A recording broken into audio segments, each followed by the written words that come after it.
एक और हफ्ता गुजर गया और इस हफ्ते भी वजीर खजाना इसाक डार के दावे धरे के धरे रह गए हैं और IMF के साथ साफ लेवल मुआहिदा नहीं हुआ और उस मुआहिदे के लिए दोस्त अरब ममालिक सऊदी अरब, मुत्तहिदा अरब अमारात और कतर से अभी तक उस फंडिंग की गारंटी नहीं मिली है जिसकी IMF डिमांड कर रहा है। सिर्फ चीन ने पाकिस्तान को पैसे दिए हैं और अब से कुछ देर पहले वजीर खजाना इसाक डार ने ट्वीट करके बताया है कि पाकिस्तान को चीन से $50 करोड़ मौसूल हो गए हैं। चीन से मिलने वाली रकम से ज़र मुबादला के ज़खायर में बेहतरी आएगी। ये रकम चीन के बैंक ICBC से दूसरी किस्त के तौर पर मौसूल हुई। चीन का ICBC बैंक इससे पहले $50 करोड़ पाकिस्तान को दे चुका है। चीन के बैंक से मजीद $30 करोड़ कर्ज के लिए पेशरफ जारी है। चीनी बैंक से मजमूई तौर पर पाकिस्तान को $1 अरब 30 करोड़ कर्ज मिलना है। आज द न्यूज़ में मेहताब हैदर की खबर के मुताबिक IMF ने बॉल पाकिस्तान के कोर्ट में डाल दी है और दोस्त ममालिक से फंडिंग की 100% कमिटमेंट लेने का कहा है और वाजे कर दिया है कि उसके बाद ही साफ लेवल मुआहिदा होगा।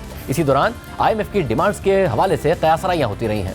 कभी वजारत खजाना के जराए सहाफ़ियों से ऑफ द रिकॉर्ड मीटिंग में एक दावा करते हैं तो कभी उसकी अलग तौजी पेश करते हैं, मगर IMF के वफ्द को पाकिस्तान से गए 5 हफ्ते ज़ायद हो गए हैं और वजारत खजाना का दावा है कि तमाम शराइत पूरी कर दी हैं मगर साफ लेवल मुआहिदा नहीं हो रहा है। बिजली, गैस, पेट्रोल, डीजल सबकी कीमतों में इजाफा हो चुका है और आज जारी होने वाले अदाद-ओ-शुमार के मुताबिक ज़रूरी अशिया की महंगाई 45.6% की रिकॉर्ड सतह पर पहुंच चुकी है और दूसरी तरफ मार्केट्स में गैर यकीनी अपनी जगह बरकरार है। हमारे साथ मौजूद है द न्यूज़ के सहाफ़ी मेहताब हैदर। मेहताब साहब, बहुत शुक्रिया। आपकी खबर है कि 100% गारंटी मांगी है IMF ने, तो फिर क्या पेशरफ्त हुई है अभी तक?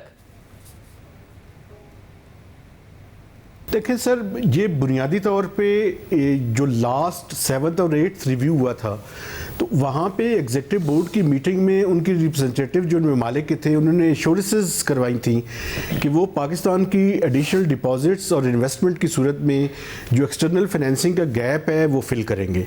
लेकिन उस अगस्त के बाद अभी देखें आप, काफ़ी महीने गुजर चुके हैं लेकिन वो मटेरियलाइज नहीं हुई। तो अब IMF की भी क्रेडिबिलिटी का इशू है और उन्होंने प्लेनली जो है वो पाकिस्तान को कन्वे कर दिया है कि आप ये एश्योरेंसेस 100% आप कंफर्म करेंगे और उसके बाद ही स्टाफ लेवल एग्रीमेंट होगा। तो ये चिकन एंड एग वाली सूरत हाल है।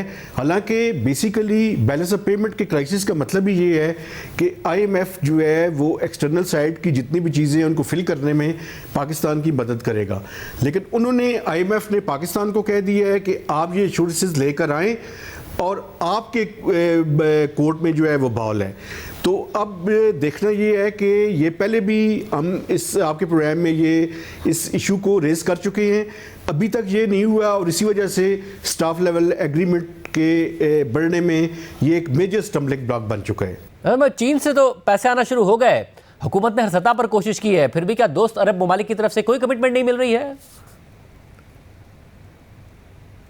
देखें, बुनियादी तौर पे हमारी जो पॉलिसीज़ हैं वो 1 स्टेप ऐड और 2 स्टेप बैक वाली हैं। आप ये देखें कि हमने IMF के प्रोग्राम को रिवाइव किया लेकिन उसके बाद कुछ हमने ऐसे इकदाम किए, आर्टिफिशियली मैनेज करने की कोशिश की, पेट्रोल की कीमतें नहीं बढ़ाई, लेकिन वो सारा एक माजी का हिस्सा है। फिर उसके बाद जब IMF की टीम निगोसिएशंस के लिए आई तो हमने काफ़ी टफ मेजर्स लिए, बजट अप्रूव किया, मिनी बजट अप्रूव किया, बिजली और गैस की कीमतें बढ़ाई, सरचार्ज लगाया, ये सारा कुछ किया, डिस्काउंट रेट बढ़ाया, अपने एक्सचेंज रेट को जो है मार्केट बेस्ड पर लेकर गए। लेकिन अभी भी वो ममालिक जो पैसे देने वाले हैं और IMF भी जो है वो क्रेडिबिलिटी गैप और ट्रस्ट डेफिसिट और जो मुल्क के अंदर इस टाइम पॉलिटिकल सिचुएशन है इंस्टेबिलिटी वाली, ये सारी चीज़ें मिलकर एक मुश्किल सूरत हाल बना रही हैं। और अभी देखना ये है कि किस हद तक हम क्या वो एश्योरेंसेस लेने में कामयाब होते हैं। अभी आप ये देखें कि सिर्फ चीन ने $1.2 बिलियन की जो है वो कमर्शियल लोन रीफाइनेंस कर दिया है।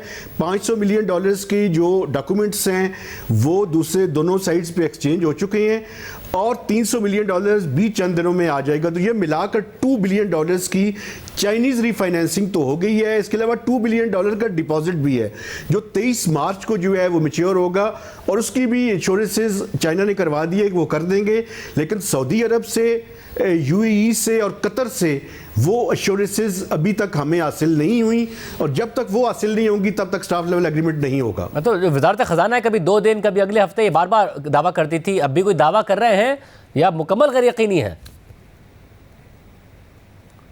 देखें, कल फाइनेंस मिनिस्टर ने भी इसको at floor of the house ये कहा कि एक्सटर्नल फाइनेंसिंग का ये इशू है और जब ये होगा तो उसके बाद ही स्टाफ लेवल एग्रीमेंट होगा। लेकिन इसके साथ साथ मैं बताऊं कि वो एंगेज भी हैं इन ममालिक के साथ कि ये जल्दी से जल्दी जो है वो चीज़ें मटेरियलाइज हो जाए, चूँकि जब तक ये मटेरियलाइज नहीं होंगी। IMF का इशू क्या है? IMF का इशू ये है कि अगर IMF का प्रोग्राम रिवाइव भी हो जाए और अगर इन ममालिक की तरफ से वो फाइनेंसिंग अवेलेबल ना हुई तो फिर पाकिस्तान जो है वो IMF के प्रोग्राम में होते हुए कहीं डिफ़ॉल्ट की तरफ ना बढ़ जाए, क्योंकि IMF के प्रोग्राम में ये नहीं हो सकता कि आप ये जो इंपोर्ट्स पे आपने रिस्ट्रिक्शंस लगाई हुई हैं इनको भी जारी रखें और IMF का प्रोग्राम भी रिवाइव हो जाए। IMF के प्रोग्राम की रिवाइवल का मतलब ही ये है कि ये जो ट्रेड के ऊपर रिस्ट्रिक्शंस हैं इनको आप ख़त्म करेंगे। तो अगर ख़त्म करेंगे तो इनफ्लोज और डॉलर की रिक्वायरमेंट्स भी बढ़ जाएगी। तो इसलिए ये चिकन एंड एग वाली सूरत हाल है और इसको अथॉरिटीज़ को जितनी जल्दी जो है वो कंफर्मेशन हासिल कर लें उतना ही वो पाकिस्तान के हक़ में बेहतर है, वरना ये प्रोग्राम लिंगर ऑन हो जाएगा।